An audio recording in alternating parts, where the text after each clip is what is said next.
to plant arms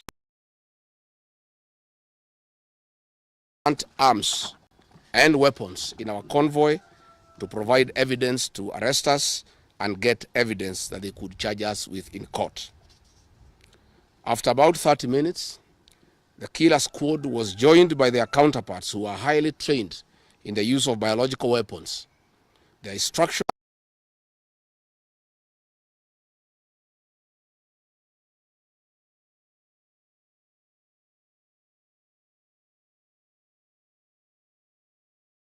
arms and weapons in our convoy to provide evidence to arrest us and get evidence that they could charge us with in court. After about 30 minutes, the killer squad was joined by their counterparts who are highly trained in the use of biological weapons. Their instructions were to poison me through inhaled chemicals that would paralyze my brain within 3 months. This was the intent and the purpose of the whole operation. My team and I sought alternative routes as guided by the deployed security personnel, majority of whom are our supporters and opposed to what is going on.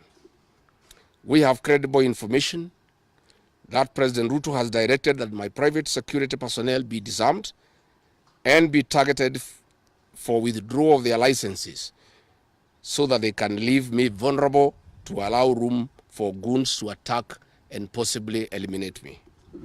President William Ruto has expressed ungovernable anger that the state-sponsored goons are being overpowered by my private security personnel who are licensed gun holders.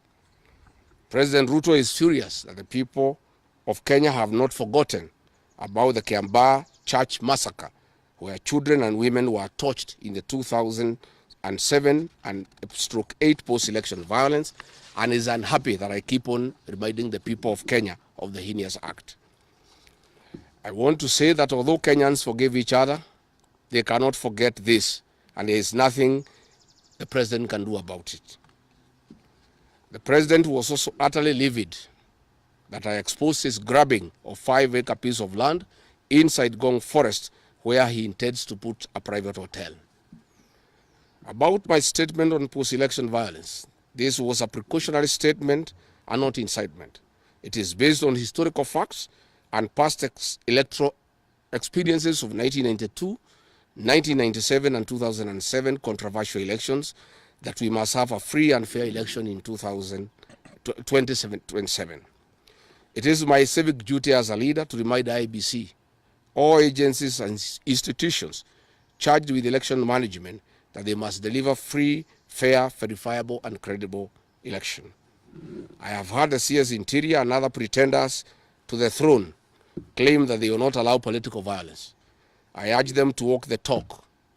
Since November 2024, political violence of great magnitude has been meted on me, my family and my supporters. Not a single case has been prosecuted.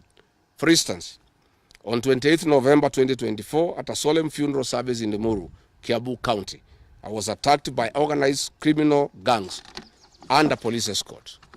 On 28th December 2024 in Shamata, Nyandarua, an inspector of police flanked by criminal gangs threw tear gas canisters at me.